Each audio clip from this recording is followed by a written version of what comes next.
Hi అండి, welcome to my channel.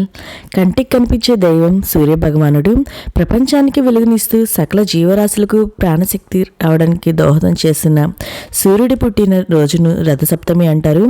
మాఘశుద్ధ సప్తమిని రథసప్తమి అని పిలుస్తారండి. అంటే మనకి 2025 సంవత్సరం ఫిబ్రవరి 4వ తేదీ అనగా రేపే రథసప్తమి అండి.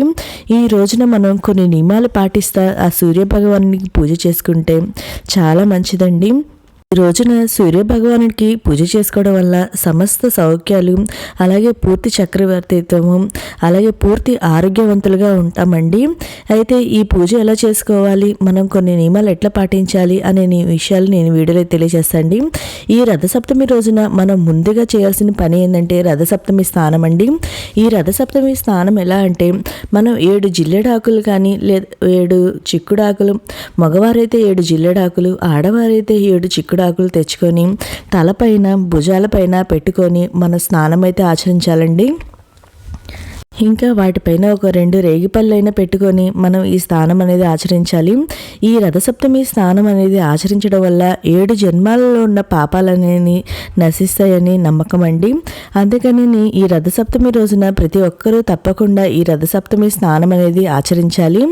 ఇంకా తర్వాత నియమం ఏంటంటే ఈ రోజున ఖచ్చితంగా మనం ఆవు పిడకల మీద చేసిన బెల్ల పరవాలని స్వామివారికి నైవేద్యంగా అనేది సమర్పించాలండి.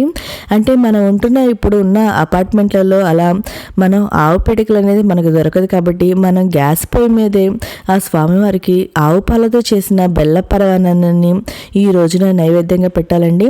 మనం ఈ పూజ అనేది మన సూర్యకిరణాలు పడే చోట చేసుకోవాలి.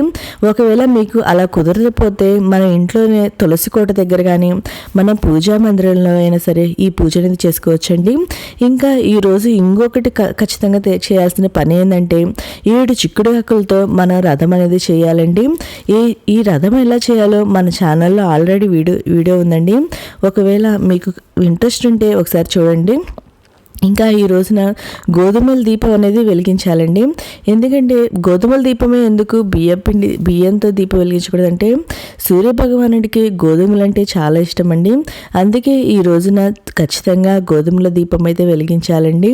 ఈ గోధుమల దీపం ఎలా వెలిగించాలి అనే విషయం కూడా మన ఛానల్లో వీడియో ఉందండి. ఒకసారి ఇంట్రెస్ట్ ఉంటే విజిట్ చేయండి.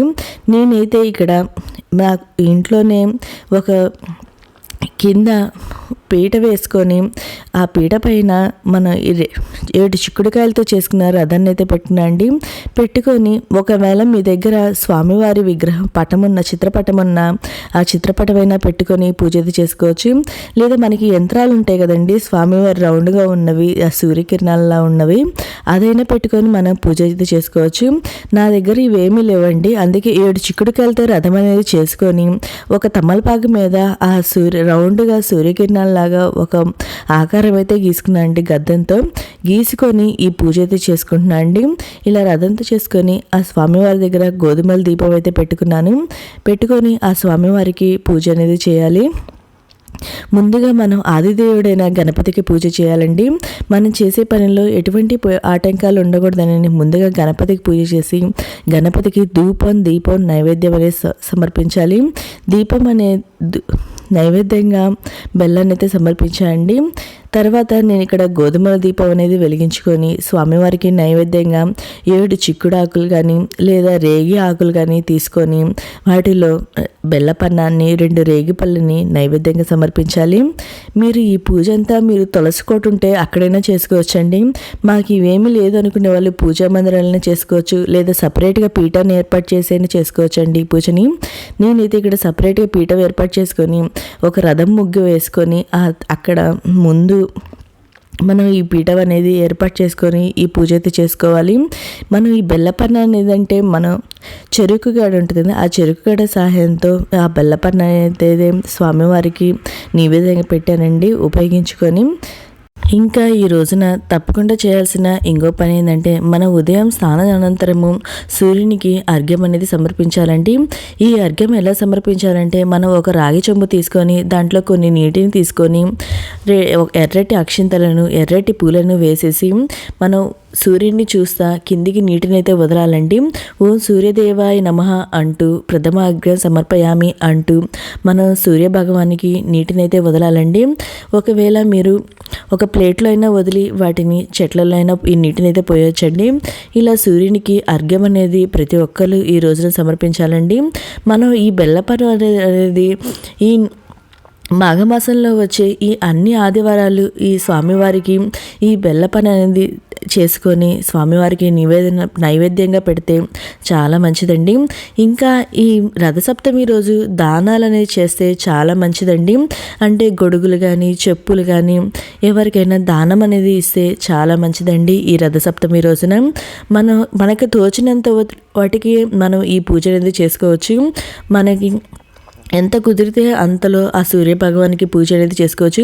మీకు ఇవేమీ చేయడం కుదరదు అనుకునే వాళ్ళు ఉట్టి బెల్లపన్నని చేసుకొని తులసి కోట దగ్గర గోధుమల దీపం అనేది పెట్టుకొని స్వామివారికి నైవేద్యంగానే పెట్టుకోవచ్చండి ఈ రోజున. ఇంకా ఈ రోజున ఆదిత్య హృదయము, సూర్య అష్టకము, సూర్యదేవుని స్తోత్రాలు ఇవన్నీ అనేది పారాయణం చేయాలి. ఇలా సూర్య భగవానికి పూజ అనేది చేసుకోవడం వల్ల మంచి ఆరోగ్యము, దీర్ఘాయువు ప్రసాదిస్తారండి. ఇంకా ఆదాయపరంగా మంచి ప్రయోజనాలు చేకూరుతాయండి. ఇంకా ఈ పూజకు సంబంధించిన ఏమన్నా సందేహాలు మీకు ఏమైనా ఉంటే నా కామెంట్ బాక్స్లో కామెంట్ పెట్టండి. ప్రతి ఒక్కరికి రిప్లై అనేది ఇస్తాను. ఒకవేళ మాకు ఈ వారం చేసుకోవడం కుదరదు అనుకునే వాళ్ళు మనం ఈ మాఘమాసంలో వచ్చే ఏ ఆదివారం అయినా మనం ఇలా రథసప్తమి పూజ అయితే చేసుకోవచ్చండి. ఇంకా కుదిరితే ప్రతి ఆదివారం అయినా చేసుకోవచ్చు ఈ మాఘమాసంలో చాలా మంచిది. నేను చివరిగా నారికేలాన్ని సమర్పించి స్వామి కర్పూర హారతి అయితే ఇచ్చానండి. ఇలా నా రథసప్తమి పూజని ఇలాగైతే పూర్తి చేసుకున్నా అండి. మీకు ఈ వీడియో నచ్చితే లైక్ చేయండి, మీ ఫ్రెండ్స్ అండ్ ఫ్యామిలీ మెంబర్కి షేర్ చేయండి. Thank you for watching.